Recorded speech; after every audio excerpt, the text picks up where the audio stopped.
트럼프 대통령의 대북 구애가 이어지고 있죠. 이 와중에 북한이 단거리 탄도미사일 10여 발을 무더기로 발사했습니다. 한미 연합훈련을 대폭 축소했는데도 무력 도발을 감행한 건데요. 이경국 기자가 그 이유를 짚어봤습니다. 북한이 동해상으로 단거리 탄도미사일 10여 발을 무더기로 발사했습니다. 왕이 중국 외교부장이 이틀 동안의 한국 방문을 마무리하자마자 무력 도발에 나선 겁니다. 북한이 탄도미사일을 발사한 건 8일 만이고 올해 들어 12번째입니다. 1차적으로는 한미연합훈련이 아직 진행 중인 데 대한 반발로 해석됩니다. 트럼프 대통령의 지시로 한미훈련은 이미 일주일이나 축소되고 북한이 민감해하는 공격훈련 위주의 야외 기동훈련도 사실상 취소된 상황. 하지만 김여정 북한 노동당 총무부장은 담화문을 통해 전혀 흥미를 느끼지 않는다며 이를 평가절하했습니다. 북한은 방어훈련이든 반격작전이든 연합훈련이 진행되고 있는 자체를 지금 문제시하는 거예요. 저 침략적 성격은 변하지 않는다는 게 북한이 가지고 있는 근본적인 문제의식이기 때문에 특히 북미 두 나라 지도자들 사이의 훌륭한 관계와는 무관하게 북한의 안전을 위한 주권적 행사들은 필수라고 언급한 내용을 실행에 옮겼다는 해석입니다. 무엇보다 트럼프 대통령이 공개적으로 북한의 대화 제의를 이어가는 상황인 만큼 이에 대한 메시지로도 읽힙니다. 나중에 만날 때 북한 비핵화라는 표현은 아예 쓰지도 말아라라고 하는 그런 차원에서 이렇게 발사를 하지 않았나라고 보는데요. 이것은 시진핑 주석이 북한을 방문할 때도 똑같이 했습니다. 일각에선 북한이 사실상 대화 거부를 담은 담화문에 이어 무더기 미사일 발사까지 감행하면서 북미 대화 동력이 다소 떨어진 거 아니냐는 전망도 나오고 있습니다. YTN 이경국입니다. 여기에 김여정 노동당 총무부장은 한미연합훈련의 축소 과정을 직격하는 그런 담화까지 내놨습니다. 이재명 대통령의 실명도 거론하면서 이중적 언행을 이어가고 있다는 등 비난을 쏟아냈습니다. 최두희 기자의 보도입니다. 북한 김여정 노동당 총무부장이 이번엔 한국을 정조준한 담화를 발표했습니다. 단거리 탄도미사일 10여 발을 무더기로 발사한 지 몇 시간 되지 않아 미국 요구로 한미연합훈련 조기 종료를 코앞에 둔 한국을 직격한 겁니다. 김여정 부장은 트럼프 미국 대통령이 갑자기 훈련을 축소하라 해도 한국은 항변 한마디 할 수 없는 처지라며 지휘권을 상전에게 맡긴 허수아비 군대의 숙명이라고 꼬집었습니다. 이런 한국의 처지는 그토록 자랑하던 한미혈맹의 주종관계를 선명히 보여주고 있다고도 쏘아붙였습니다. 김여정 부장은 비난 과정에서 이재명 대통령의 실명을 거론하기도 했습니다. 앞에선 미국의 연습 축소 결단에 경의를 표한다면서 뒤로는 자주국방과 독자적 군사력 확보를 운운한다며 이 대통령이 안팎 다른 이중적 언행을 한다고 비난한 겁니다. 전날 트럼프 대통령과는 좋은 사이라며 대화 여지의 가능성을 둔 것과는 사뭇 대조적입니다. 우리 정부가 한미연합훈련 축소를 북미 대화의 마중물로 해석하자 긴급 담화로 찬물을 끼얹은 거로 보입니다. 한미 군사훈련을 축소시키는 것이 결국 북미 대화의 여건을 만들어내고 그게 남북 대화 재개에도 도움이 된다는 그런 해석을 이재명 정부가 하니까 이런 부분에 대해서 사전에 아주 철저하게 이런 희망사항을 차단시키고 이재명 정부의 페이스메이커론, 즉 북미 대화를 견인하겠다는 주장에도 선을 그었다는 해석이 나옵니다. 만에 하나 북미 협상판이 열리더라도 적대적 두 국가 관계인 한국은 패싱하겠다는 의사를 나타낸 거로 보여 우리 정부 입장에선 대북 대응이 쉽지 않을 전망입니다. YTN 최두입니다. 네, 이번엔 미국으로 가보겠습니다. 북한 도발에 대해 미국은 위협이 되지 않는다면서 동맹국 방어에 전념하고 있다고 밝혔습니다. 이란에 대한 경제 고립 작전에 대해서는 동맹국을 향해 동참하라며 압박에 나섰는데요. 워싱턴 연결해 보겠습니다.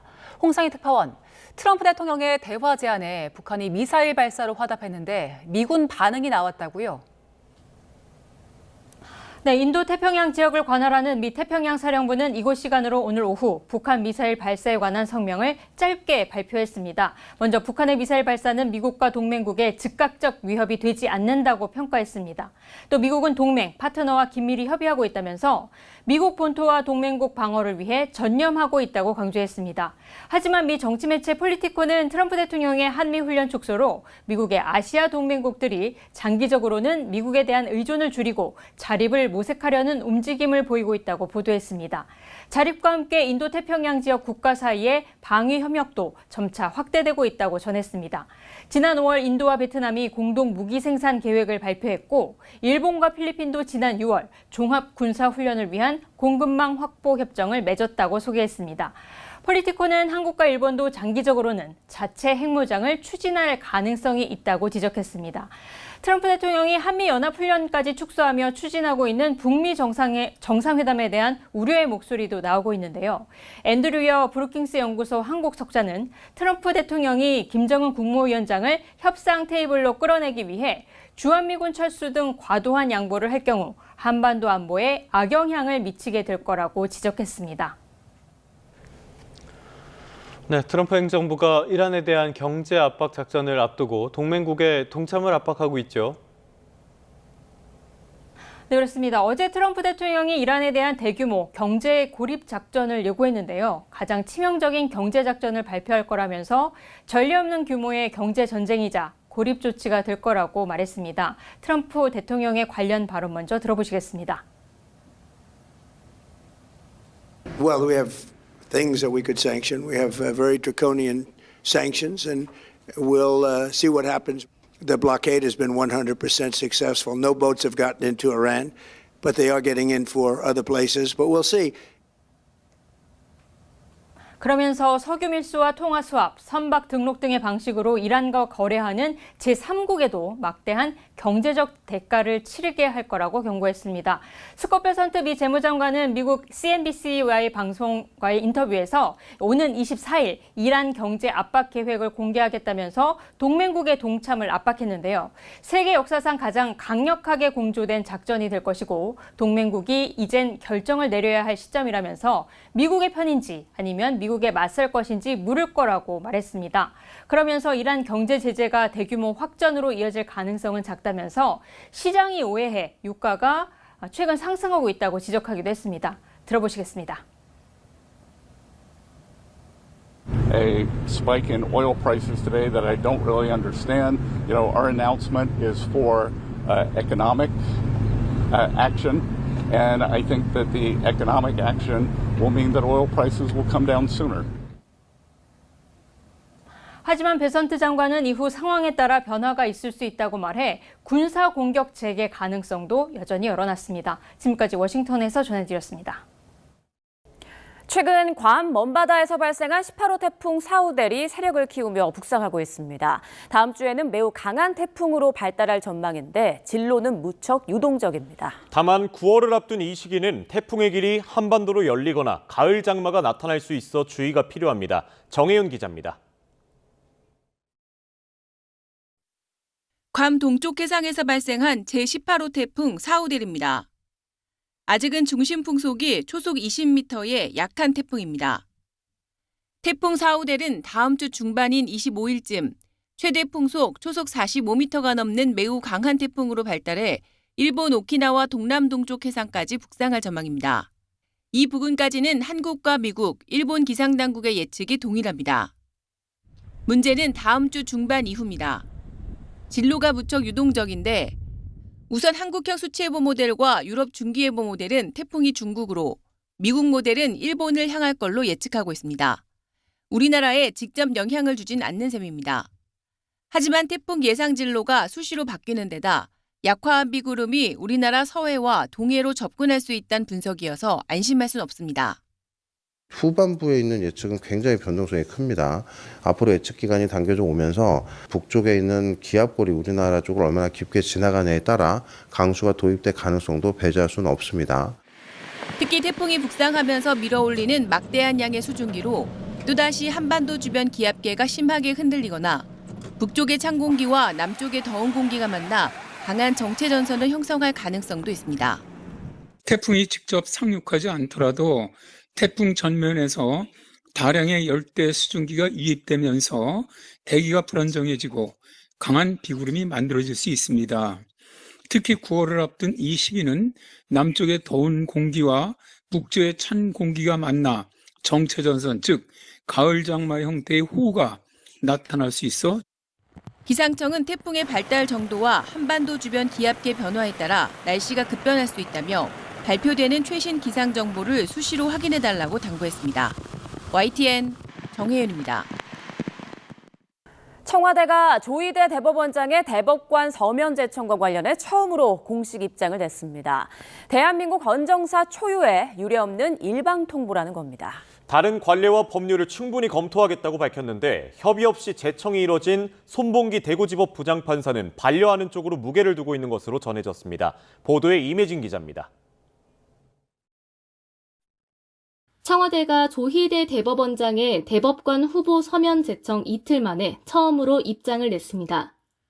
청와대 관계자는 대한민국 헌정사 초유의 사태로 협의를 건너뛴 유례없는 일방통보라고 표현하며 불편한 기색을 드러냈습니다.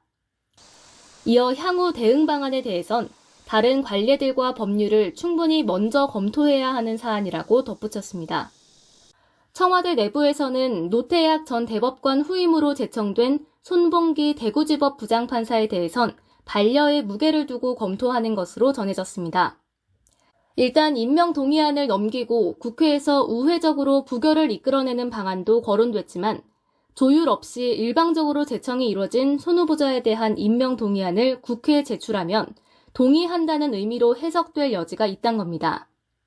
다만 대법원과 청와대 사이 이견이 없었던 김성수 서울고법 부장판사에 대해선 조만간 국회로 임명 동의안을 보내는 방안을 검토하고 있는 것으로 전해졌습니다. 아울러 청와대는 대법원이 면담을 원했지만 청와대가 기회를 주지 않았다는 법원 행정처장의 발언도 반박했습니다. 두 분이 만날 합의할 기회를 주시지 않았기 때문에 결국 마지막 남은 방법밖에 없었습니다. 애초에 대법관 후보에 대해 조율이 이루어지지 않았기 때문에 정식 면담 요청도 없었다는 게 청와대의 설명입니다. YTN 임혜진입니다. 이재명 대통령이 신속 처리한 건 일명 패스트트랙 안건 심사 기간을 줄이는 법안이 국회를 통과한 것에 대해서 일이 신속히 돌아가게 돼서 참 기쁘다 이렇게 얘기했습니다. 이 대통령은 오늘 SNS에 민주당 이훈기 의원이 SNS에 올린 관련 게시물을 공유하며 이같이 적었습니다. 이어 이 의원을 포함한 민주당 의원 여러분이 수고 많았다며 주거대책 등 민생개혁과 내란수습 등 행정개혁을 기다리는 많은 국민과 함께 진심으로 감사하다고 덧붙였습니다.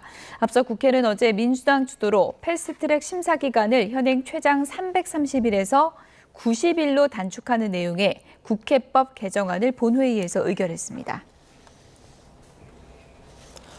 이재명 대통령이 오늘 청와대에서 취임 이후 처음으로 반부패 관계기관 장관회의인 반부패 정책협의회를 주재해 부패 방지 정책 방향을 논의합니다.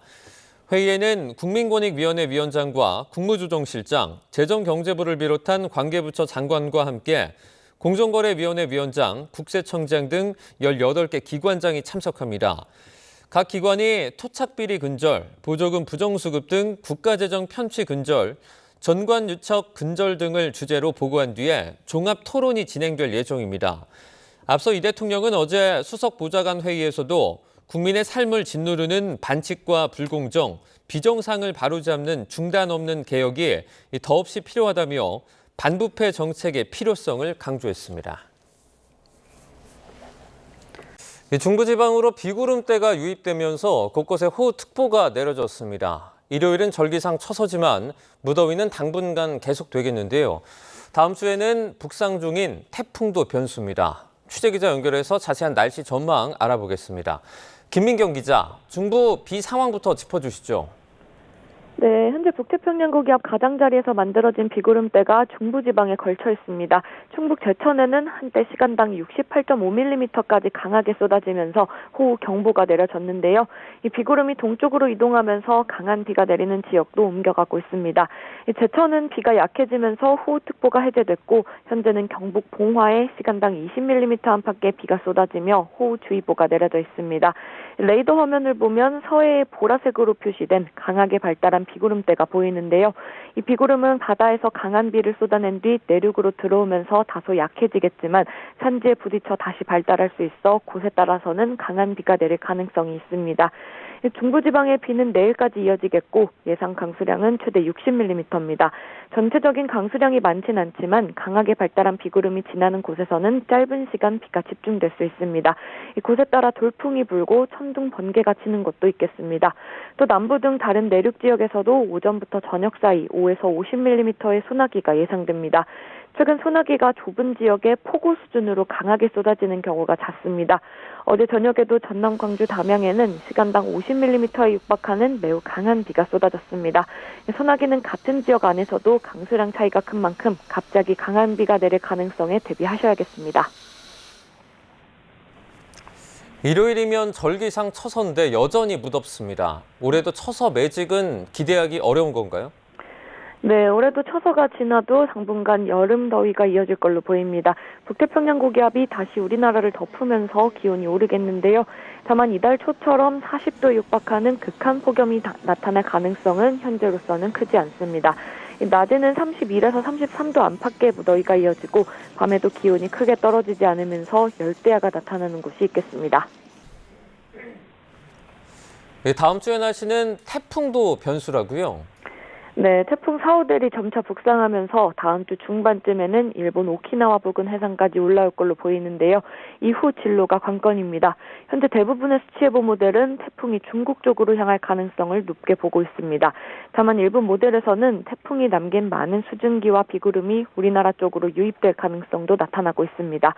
기상청은 북쪽에서 내려오는 비구름의 이동 속도와 북태평양 고기압의 강도와 위치, 태풍의 발달 정도 등을 주요 변수로 보고 있습니다. 이 조건들이 어떻게 맞물리느냐에 따라 다음 주 후반 우리나라의 날씨도 달라질 수 있는데요. 아직 기간이 많이 남아 변동성이 큰 만큼 태풍의 진로와 다음 주 후반 비 전망은 조금 더 지켜봐야겠습니다. 지금까지 과학기상부에서 YTN 김민경입니다.